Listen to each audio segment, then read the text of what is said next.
Hello বন্ধুরা, রূপকথা চ্যানেলে তোমাদের সকলকে স্বাগত জানাই। বন্ধুরা, আজকের পর্বে এমন এক অভিনেতার সম্পর্কে বলবো যিনি অটোমোবাইল ইঞ্জিনিয়ারিং ছেড়ে এই চলচ্চিত্র জগতে প্রবেশ করেছিলেন এবং সেখানেই তার পরিচিতি লাভ করেছিল। তিনি আর কেউ নন, তিনি হলেন তপেন চট্টোপাধ্যায়। বন্ধুরা, আজকের পর্বে এই তপেন চট্টোপাধ্যায় সম্পর্কে অজানা কিছু তথ্য তোমাদের সামনে তুলে ধরবো, তাই স্কিপ না করে পুরো পর্বটি দেখো। ভালো লাগলে অবশ্যই সবার কাছে শেয়ার করে দেবে, লাইক করে দেবে এবং এরকম পরবর্তী ভিডিও পাওয়ার জন্য পাশে বেল আইকনটি অবশ্যই প্রেস করে রাখবে। তাহলে চলো আজকের পর্বটি শুরু করা যাক। বন্ধুরা, অটোমোবাইল ইঞ্জিনিয়ার তপেন চট্টোপাধ্যায় খুব কম বয়সেই একসময় রাজস্থানে বিকানের চাকরি করতেন।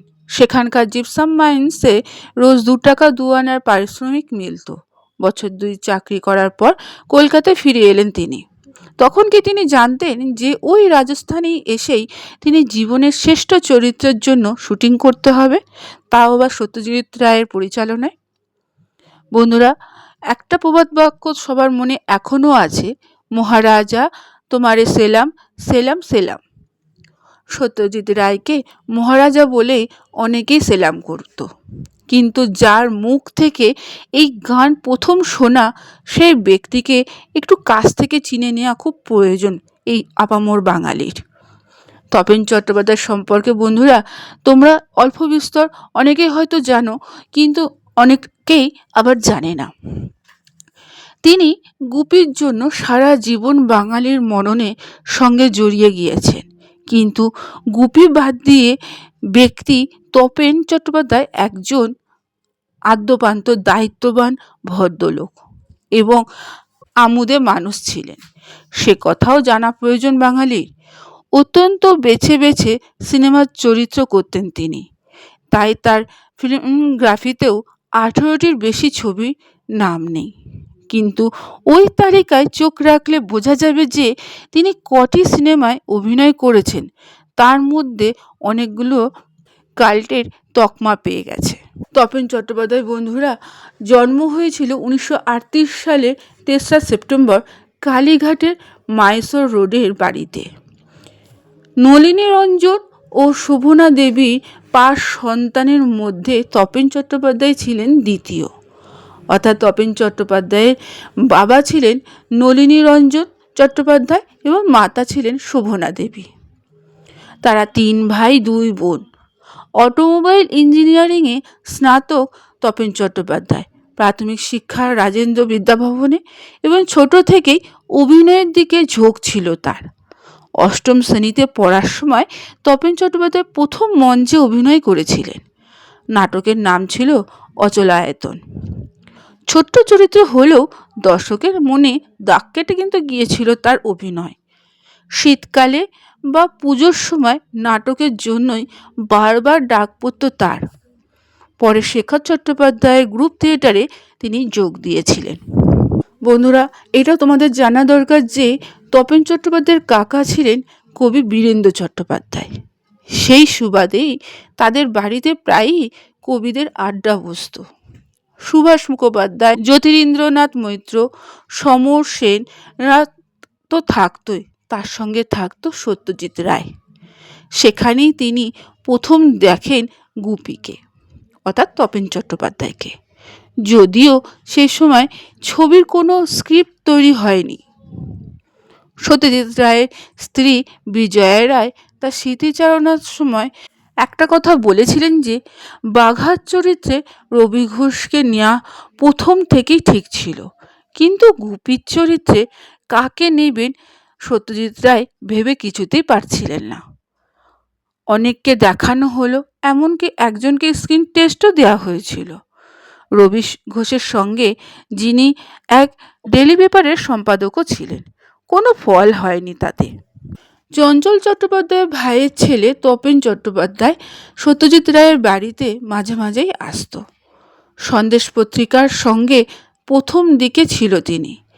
সত্যজিৎ রায় তার অভ্যেস মতোই গুপির চরিত্রে যে ধরনের মুখ ওর চায় সেটা এঁকে রেখেছিলেন। চেহারার মধ্যে একটা গ্রাম্য ভাব থাকবে, বেশি চালাক চটপটে নয়। ভাগ্যক্রমে একদিন তপেন চট্টোপাধ্যায় তাদের বাড়িতে এসেছিলেন। সত্যজিৎ রায় ঘরে ঢুকতেই তপেন চট্টোপাধ্যায়ের দিকে ফিরে স্থির দৃষ্টিতে তাকিয়ে রইলেন।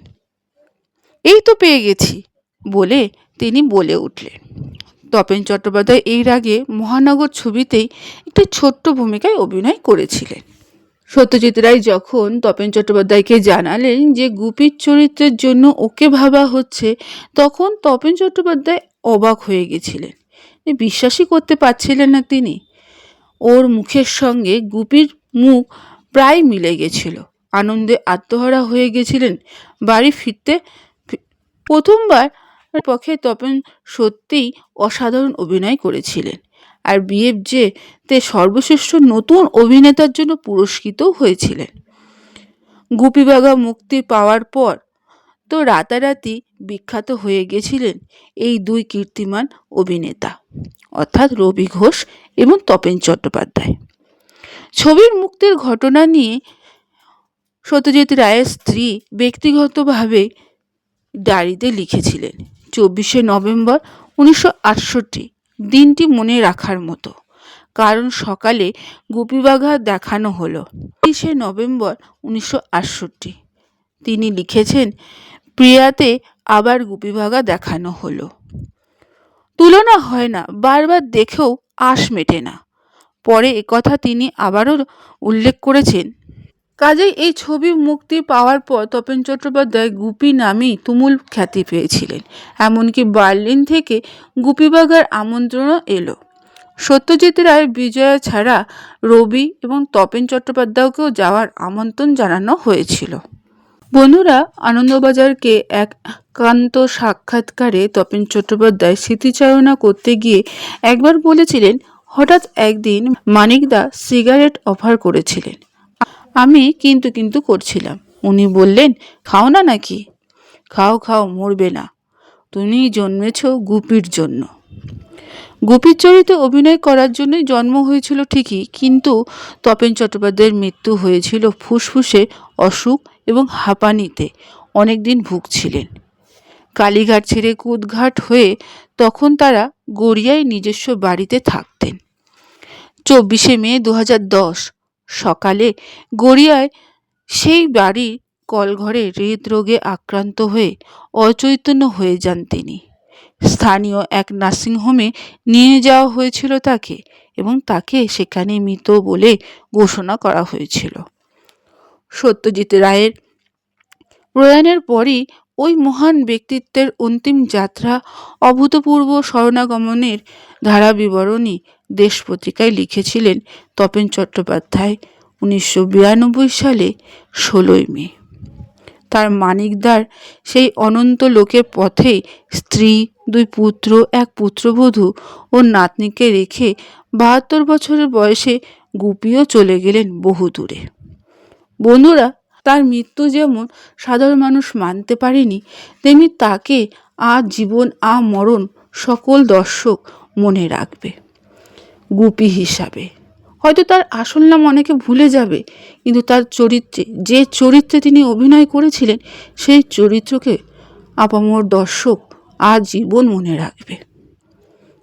বন্ধুরা, এবার আমরা জেনে নেব তার অভিনীত কয়েকটি চলচ্চিত্রের নাম।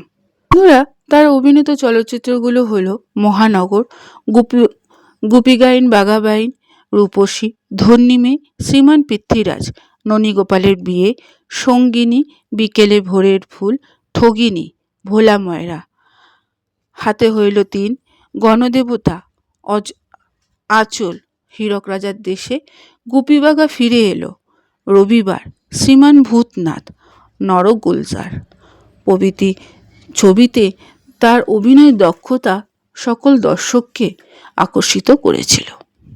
বন্ধুরা, আজকের পর্বটি এখানেই শেষ করলাম। এতক্ষণ আমার ভিডিওটি দেখার জন্য ও শোনার জন্য তোমাদের অসংখ্য ধন্যবাদ।